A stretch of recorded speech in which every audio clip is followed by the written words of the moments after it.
our influence is we need to be mentally tough, which refers to the ability to stay focused. Everybody say stay focused. Stay focused. Come on, say stay focused. Stay focused. As leaders, we have to stay focused, we have to stay resilient, and determined in the face of challenges and adversity.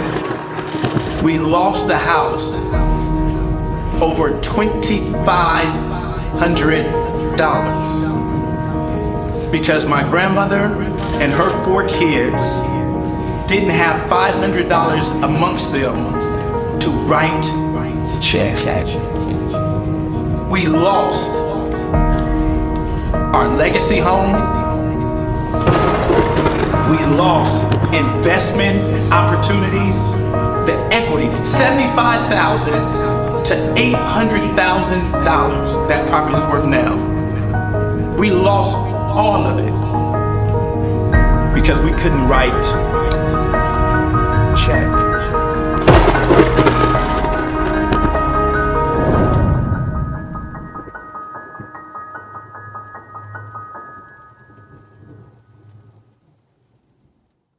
Hey, so this is the closeout of the African American Leadership Conference. I'm your girl Damali with my co-host, Mr. Charles Harper.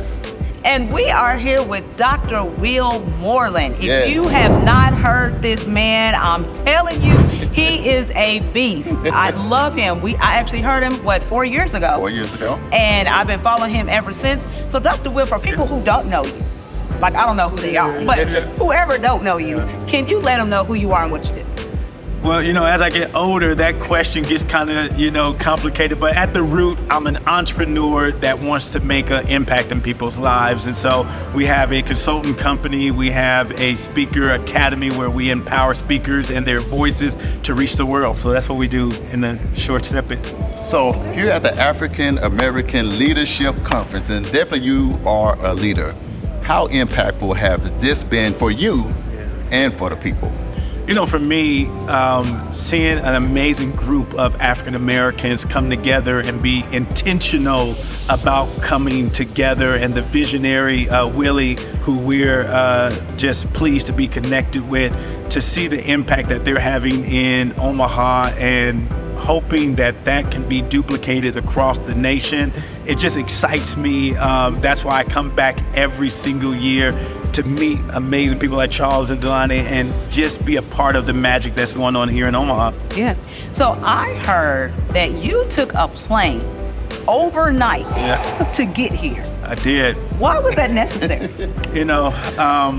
Once again, being intentional about being in the places that you need to be. And one of the things that I talked about from stage was understanding when you're a part of something special, when you're a part of history. And a lot of times we don't realize when we're a part of history, when we're doing something special. Yeah. And I don't want it to be said that you missed that moment.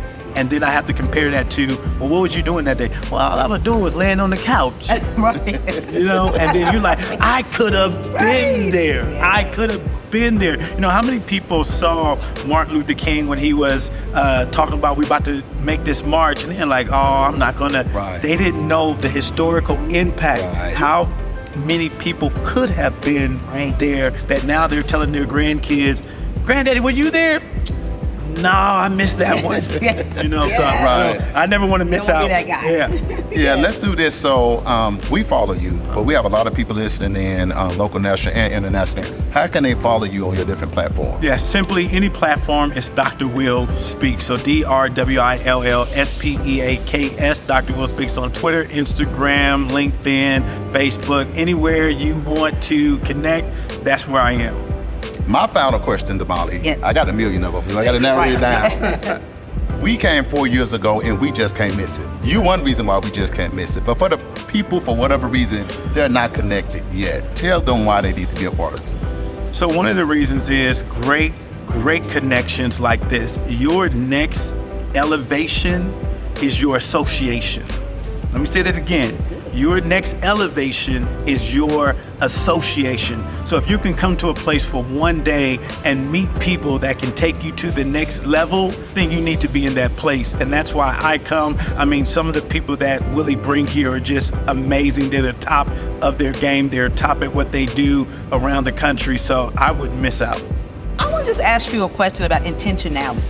You know, what does that look like, and what can people do right now in today's climate, especially African Americans, about telling our story and sharing what we have? Yeah, definitely, I would suggest that they take a page from your book and what you guys are doing to get the information out to the community, and not waiting for permission, not waiting for a CNN, not waiting for the MSNBC to come up and say, you're anointed, you can be our next broadcaster. You said, you know what? I have a phone, I can do this. I have equipment, I can do this. I have intentionality about getting a particular message out to my community. I'm not waiting anymore. And so that's what I'm really excited about, that we're living in a time that is absolutely the best time ever. If you have a message, if you have a service or a product that you want to get out, pick up your phone and just start communicating, and your following, those that are attracted to you, will keep showing up. Man, let me ask this. So you're polished.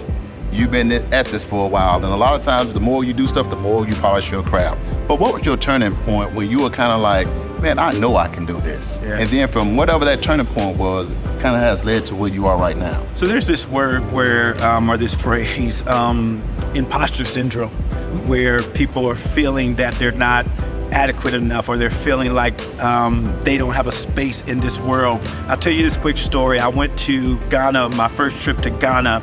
They invited me over to come and speak, and I was just enamored at the fact that somebody wanted me to come and speak in a whole different country. And I'll never forget, from the moment I got off the plane, I'm telling the gentleman that brought me over, I'm telling him about everybody else. Man, have you ever heard of Miles Monroe? Have you ever heard of T.D. Jakes? Have you ever, man, why, I'm trying to figure out why me? Mm-hmm. And he turned to me and he says, we don't know T.D. Jakes, we don't know Miles Monroe, we know Will Moreland, and that's who we wanted. It was that moment where I knew I had a voice and I had something to say. Maybe not to everybody, but to the people who wanted to hear Will Moreland speak. And that was the turning point for me. When he said, we don't know those other individuals, we know you. What did that do to your heart though, man? It exploded, it erupted confidence in me. I referred back to that moment, and that happened 25 years ago. It endowed in me the confidence that my voice mattered. And here's what I always tell the speakers that I train: your message is someone's medicine. Your message is someone's medicine. Our problem is we're trying to package it all pretty. Right. But here's the deal: if someone is drowning, they don't care if you know CPR. They don't care if you have a lifeguard certification. All they need for you to do is stick your hand out. Right. But we sit back, so let me go get this certification. As soon as I get this certification, by that time it's too late. It's too late. If we would have waited for NBC or somebody to say, hey, we want to give y'all a show, we wouldn't be here right now. It's true. The 500,000 people that have been impacted by your program would have missed out because you guys got intentional. So Man, what is the responsibility that you feel like you carry from having this level of influence? I mean, because it's a responsibility I feel like doesn't come with it. Yeah, for me, I always feel that I'm an ambassador for our community. Same as you. There's so many people that don't know our story. Right. There's so many people that haven't had the opportunity to talk with the beautiful minds inside our community. So for me, I always feel like I'm an ambassador spreading the goodness of our culture. I'll say this is my last question. I think that sometimes when people see us where we are today, they don't realize that we have a story. Right? Can you share with folks that are, and give them a nugget to let them know that where they are right now is where they need to be and what they should be doing? So I'll start with where I want to end. Okay. Your start is just your start. Your start is not your end. It's just your start.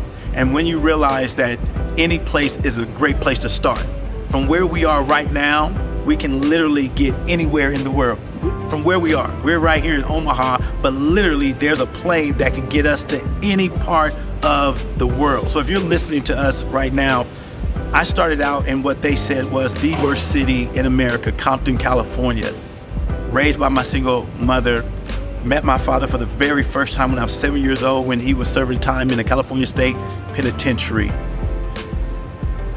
If you were to ask somebody to bet on that wheel making a difference in life, no one probably would have bet. But here's what I've realized in life. Before I made any mistakes, before I got into any trouble, that God had a plan for my life. And once I got into alignment with God's assignment for my life, that's when my life took off. Man, this is my final question. My final question, because I got to get it from you, Dr. Will. Dreams versus reality. Yeah. Where are you with that? You know, because we all, when we're young, at some point we get a dream. Yeah. But sometimes we may not make it to that reality. Yeah. So that's that dreams versus reality. Right. Dream, reality, where are you now? You in both of them? Where are you now? I think it's a duality. I think we live, and I think dreams come to encourage us. Dreams come to let us know that our current situation is only temporary. Another word for dream is vision. For me, my vision always lets me know what I'm going through is temporary, because that's not the vision. Whatever I'm going through right now, if it doesn't match the vision, then I know that's temporary. Right. And so because I know it's temporary, I just know I just need to weather the storm. And if I can just weather the storm, the sun is gonna shine again. And so if you just understand that your current situation, no matter where you are in life, your current situation is temporary, because this is what the Bible says. He has great plans for you. He has great plans for you, and to give you an expected end. And that end is marvelous. Just don't lose the faith. Man, my last thing, coming to this conference, African American conference, leadership conference, this is what this creates. So as we wrap up, just say something to Willie Barney and his beautiful wife Yolanda, and just what this means from you to them for doing this. I am so awe-inspired by what Willie and Yolanda have done. Last time I was here, I had the opportunity to speak with Willie at dinner, and he was sharing with me when he first moved to Omaha, and it was similar to when I moved to Arizona. He felt as though Omaha was going to be his land of milk and honey.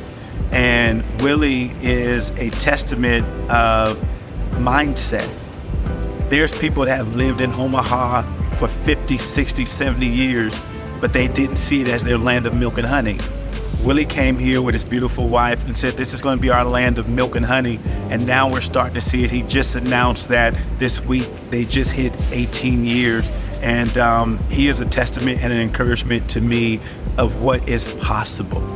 Man, I'm just going to say thank you, because like I said, when I come, I look to hear from you, because you got a pocket full of nuggets, and you be passing them out. Now you guys see why I said, if you don't know Dr. Will Moreland, look in my eyes, you need to know who he is. Tell us one more time how to reach you. Just any social media platform, Dr. Will Speaks, DrWillSpeaks, Dr. Will Speaks on any social media platform. Hey, we live, y'all. NYCU.FM. World One Developments news you can use. And we out. This is the recap.